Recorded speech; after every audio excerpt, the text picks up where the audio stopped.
What is going on, YouTube land? This is Chris Catalunya. Before we get into this video, go ahead and check out my Instagram on the bottom left. And if you haven't subscribed to my channel on the bottom right, go ahead and do so. We're almost at 4,000 subscribers. I want to thank you for letting this channel grow, and let's keep growing.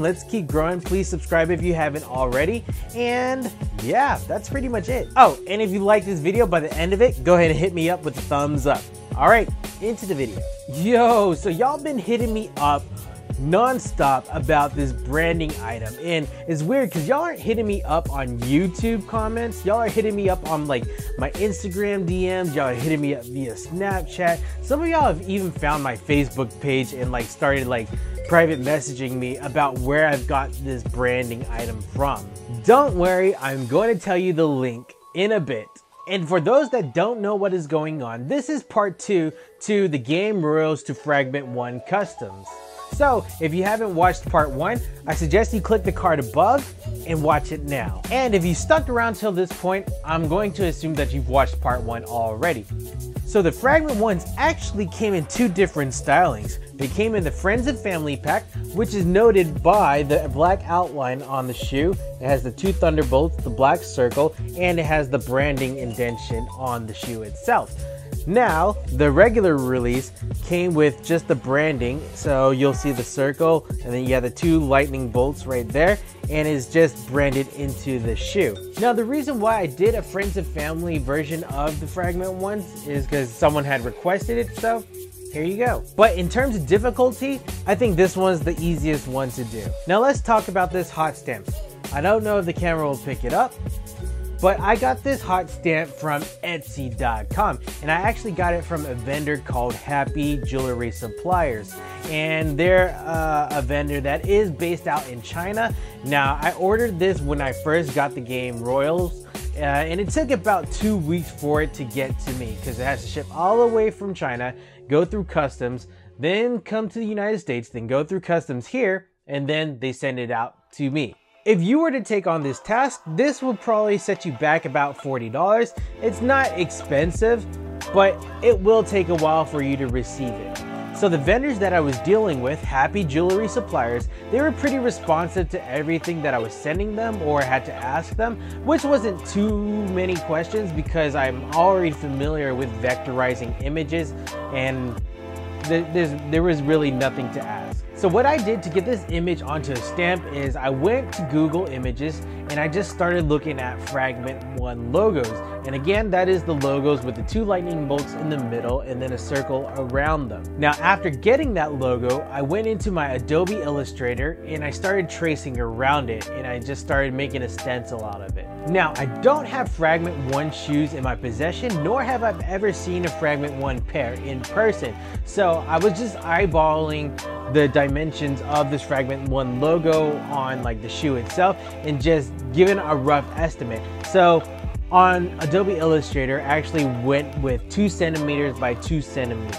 And honestly, I think you could go with like a 1.5 centimeters by 1.5 centimeters, but I just went with 2 to 2. Now, it is very vital for you to have this done up in Adobe Illustrator format in a vectorized image. And it doesn't mean that you have to do it in Adobe Illustrator. You could do it in a program like CorelDRAW. I'm not too sure if it's free, but I do know it's way cheaper than Adobe products. As long as you have this in a vector image, the vendor is more than willing to work with you. Or you can ask one of your friends that know how to do vectorized images. You can ask them to do it for you, and maybe they'll charge you $10 for the image. Maybe they'll charge you even $5, which is actually not a bad price. So after I finished up my vector, I just took it to the Etsy website, submit my purchase, and then I sent it to the email that they wanted me to send it to. Honestly guys, this is just a really straightforward process. It was really simple. After placing your order for the stamp, you do have 2 weeks in which you need to obtain a soldering iron. Now, your soldering iron can be anywhere from 30 watts to 60 watts.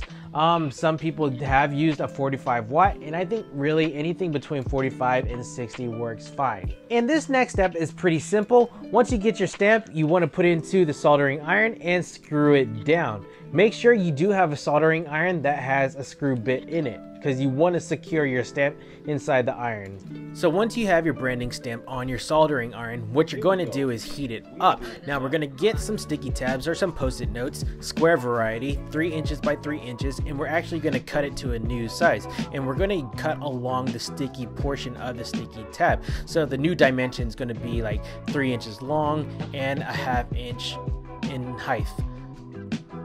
And we're going to place that on the shoe. So where the corner on the sticky tab is, we're going to meet it where the blue and white meet on the shoe.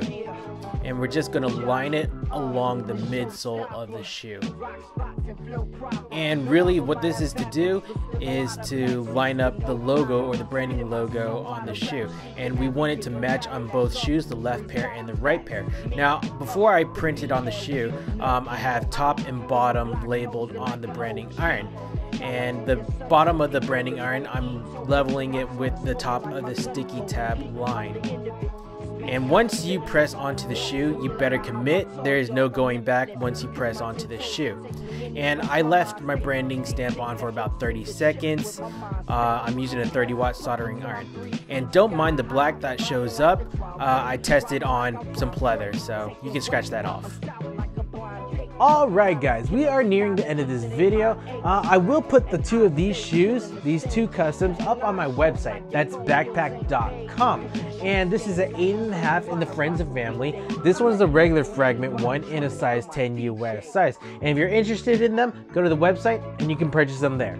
I really do think these Game Royal 1 shoes to Fragment 1 customs turned out awesome. And definitely if someone gave me another pair of Game Royals to do for commission, I would feel really comfortable in taking on this task. But what do you think about these shoes? Let me know down in the comments below. Hit that thumbs up button if you enjoyed this video and subscribe to my channel if you haven't already. I'm definitely going to do a custom in the near future of the Jordan 1 retros, but not too sure what it's going to be, but I'm definitely going to do it. So stay tuned and we'll check you next time. Cheers.